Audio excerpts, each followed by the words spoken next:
तो issue of debenture as collateral security. इस short video में हम इसका मीनिंग समझेंगे।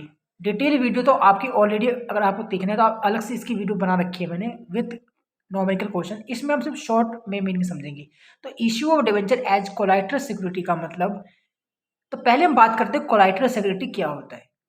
तो कुछ जब आप या मैं जब बैंक से जाके जब लोन लेते हैं ना, यानी कि जब हम बैंक में जाके जब हम लोन लेते हैं तो बैंक उस लोन देता है, लेकिन उस लोन के बदले आपसे एक सिक्योरिटी मांगता है, यानी एक चीज आपकी गिरवी रखता है अपने पास, जिसे हम कहते हैं मोर्गेज करना।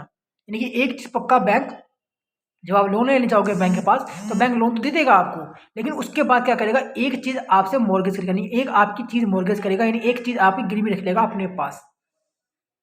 तो जब बैंक पहली बार, यानी कि जब बैंक ने जो आपको लोन दिया है और उसके बदले बैंक जो पहली बार जो आपकी कोई चीज़ जो गिरवी रख रहा है ना, जो चीज़ मोर्गेज कर रहा है, उसे हम कहते हैं प्राइम सिक्योरिटी। उसे हम कहते हैं प्राइम सिक्योरिटी। और प्राइम सिक्योरिटी को देने के बाद बैंक आपको लोन दे देता है। लेकिन कभी कभी क्या होता है ना कि फ्यूचर में बैंक उस टाइम के बाद बैंक को ये लगता है, पता नहीं क्या होता है, बैंक को हो सकता है कि ये लगता हो कि जितनी की आपने सिक्योरिटी दे रखी है प्राइम सिक्योरिटी, उसकी वैल्यू या तो कम हो गई हो मार्केट में, या बैंक को ये लगता हो कि आप उसका पैसा नहीं दोगे, यानी बैंक के मन में एक डर फैल गया है। तो उस केस में क्या होता है, उस केस में बैंक आपसे कुछ एडिशनल सिक्योरिटी की भी डिमांड करता है।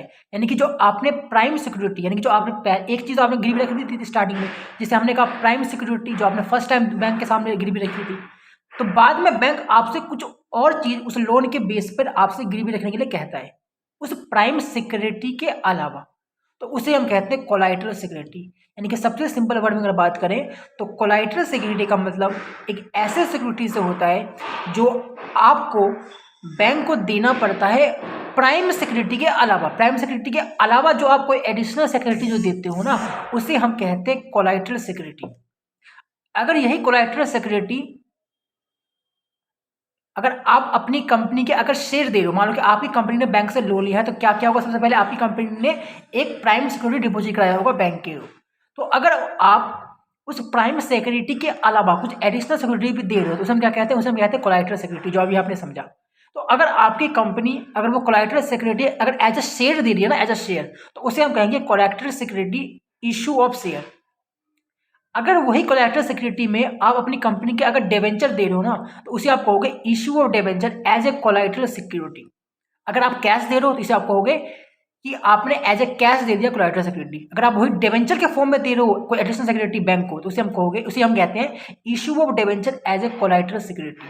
और ध्यान रखना, आपको पता है कि डिबेंचर जब आपकी कंपनी जब इशू करती है तो इंटरेस्ट देना पड़ता है, लेकिन जब आपकी कंपनी इशू करती है debenture as a collateral security, तो उसके ऊपर आपको कोई भी इंटरेस्ट नहीं देना पड़ता।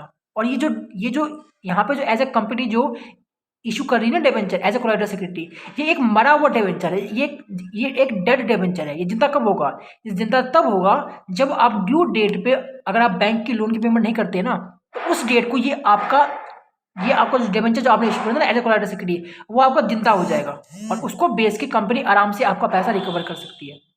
इन शॉर्ट में बात करूं मैं, तो कोलैटरल सिक्योरिटी का मतलब ये होता है कि कोई भी ऐसी एडिशनल सिक्योरिटी, सिर्फ डिबेंचर नहीं, कोई भी ऐसी एडिशनल सिक्योरिटी जो आपको बैंक को देनी पड़ती है प्राइम सिक्योरिटी के अलावा, तो उसे हम कहते हैं कोलैटरल सिक्योरिटी।